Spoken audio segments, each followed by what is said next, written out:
Hello guys, today I'm going to show you how I built this habitat for the African leopard. It is a habitat with multiple levels that also has a pretty cool feature. This feature was inspired by both the San Diego Zoo and also the YouTuber Captain Callum. The cool feature being that you don't get an overpass but sort of a side pass or a bypass of the leopards as they travel from their shelter. So, as I said, this habitat is based on, well, originally on a YouTube video, which I saw from Captain Callum. I will link in the description his video. And it was really inspirational. And at the time, I didn't know this was actually based on a real-world habitat in the San Diego Zoo, which is, at this point, I've seen so much cool stuff from that zoo that I really think it's one of the greatest conceptual zoos out there. And the idea of being connected to a predator this way with this open air tunnel that you can see them use and follow them along as they walk, follow them along the path is really thrilling. And any kind of habitat really where you and usually the predator, the more dangerous animal, is connected to you in any kind of way, it's always thrilling to know that there's very little separating you with these animals. At this point, we, of course, as we always do, have to ask ourselves, what is an African leopard anyway? What is a leopard? The African leopard is, of course, a leopard, which is one of the 5 big cats. The big cats being the tiger, the lion, the leopard, the snow leopard, and the jaguar. And the leopard is probably the most commonly the one with the widest distribution out of all of them. They live in south of Africa, they live in Central Africa, there's even a small population in the north of Africa, they live in the Arabian Peninsula, they live all the way to India, they live all the way to China. There's plenty of these guys around. Of course, historically a far more widely distributed animal, but there's so many reasons for them to have lost their habitats, they were hunted, they were driven out of their natural environments. So they are a predator that is not necessarily known for their strength or hunting skills. They are opportunistic, they rely on their camouflage, they rely on their ambushing skills, not as much. They don't really have a very strong necessarily bite. And what is actually funny about them is that they drag their prey up into the trees, because competition for the African leopard is stiff. Where they live, there's plenty of guys living there that could potentially steal from an African leopard. You know, you have the classic, you have the lions, but also hyenas are known to steal prey from other animals, especially if they group up. So what the leopard does is it drags these animals up in the trees, and I remember seeing signs and stories that there's actually signs around warning you if you go to into their habitat.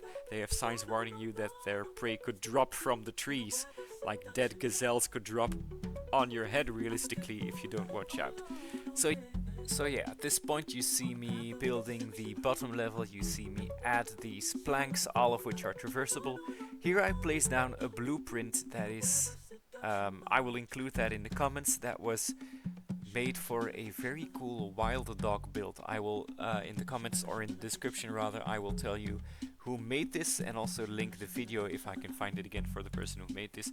I sort of reworked this this barrier. I have to say I could fine-tune it a bit more. I could have been a bit more perfectionist with the separation there of the glass.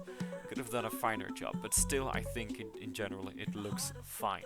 You will actually not see a lot of African leopards in zoos. The reason for that being is that zoos do tend to have a conservation side to them, and the Amur leopard is a far rarer, more threatened animal out of the leopard subspecies. So very often you will see an African leopard in a zoo when it, or at least a leopard presented in an African setting, when it is actually the Amur leopard which lives in colder climates and is very much a threatened species.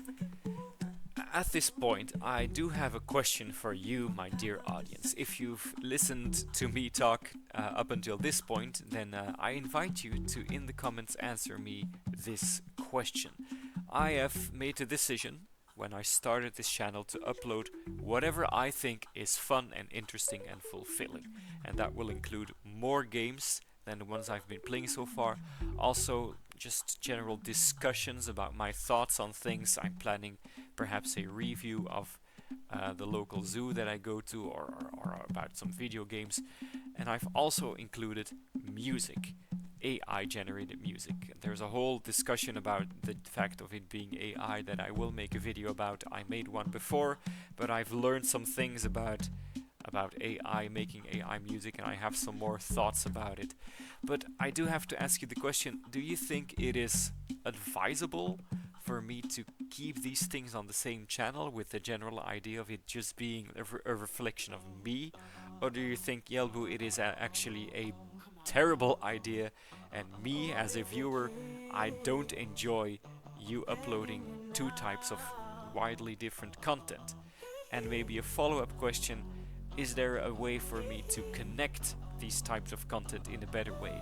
So far, pretty much all of the music you've heard on these Planet Zoo videos have been tracks from my AI project, all of which have been tracks that try to emulate either the style of the habitat that I'm building or the style of my favorite artist, Michael Jackson. So there's a connection there, but still I feel like I could do more. I feel like I could have a more global, general, connecting theme, and I'm very eager to hear from you. Your thoughts on how to improve that, how to connect that a little bit better. And I guess the other big thing that I want to talk about for just a bit is the fact that I have promised a few times already that I want to do a zoo tour for this zoo, which is, as you can probably tell, not finished, and my other big sandbox zoo that I'm also very proud of. But I am not sure whether or not it is a smart idea for me to upload a video that will likely be over an hour, because I know myself and I will talk a lot. I tend to talk a lot and maybe a bit too slowly, and I know that I will spend a lot of time telling you all the details about my zoo. So I'm just wondering, like, in terms of it being a good idea, is it smart to make a zoo tour to celebrate the fact that I have at this point 150 subs, maybe even a bit more, which is crazy, which really amazed me. So yeah, if that is something that you really think I should be doing as soon as possible, then I will record it, and it will be a very long video. Or if you say, yeah, Jelbu, we want to see that, but you should edit it down, you should really try to keep it short, then I will do my best to keep it short and make it more of a fly through with less of my eternal ramblings. But yeah, I'm just very eager to show off what I have made here, and it will be a long video if I do so. Let me know. We've come to the final stages of building this habitat. Always at the end, it is the point to start spamming plants. This is my favorite part of Planet Zoo, I'm going to be honest. Just spamming plants. It makes all the difference in your builds, it really does. Just if you're new to this game and you wonder how the big creators do it, their secret is taking a lot of time. The secret is time. Of course, you need to have the time and the dedication, but you need to spam plants. That is a major game changer. Find the grasses in your nature tab. Find all the grasses that you have. If you have certain DLCs, there's more of them, and just group them together, spam them wherever it feels appropriate. Go overboard if your system can handle it. And if you're wondering about more secrets for the big creators, I'm not calling myself one deliberately, I'm not big, I am a creator though. The other secret is take inspiration from the real world. I have mentioned a few times before the things that inspire me.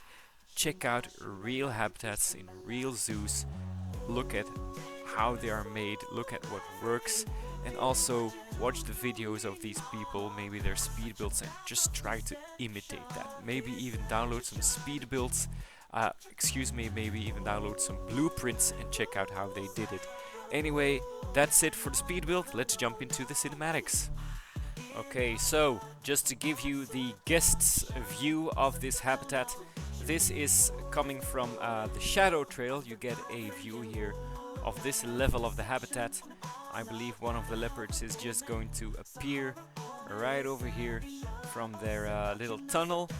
As you can see, it has a lot of planting, a lot of dry grasses, and then these these platforms which will lead the leopards, give them the possibility to maybe have some shelter, hang out, or climb up to the cliffside leading up there. So there are several spots where they could realistically climb up. The reason for this being, of course, is that leopards very much enjoy elevation. They enjoy capturing prey and hiding it up high because they're not necessarily known for their strength. So they use their climbing skills to their advantage and they hide their prey up on high. So that is what this part of the habitat is supposed to emulate. As you can see, they have the possibility to climb up, and we will go up as well and check out what it looks like up there. Well, I really like the vibe of this sort of shadowy cliff that they could walk, and then they could hang out in this more shadowy, secluded spot. This is an overhead view of the habitat. What I enjoy the most is just the color scheme, really. It's why I enjoy building in the desert biome, because when you do use green, it really pops, and when you do use browns, it really feels natural. And I think I've really gotten the hang of using the right kind of vegetation.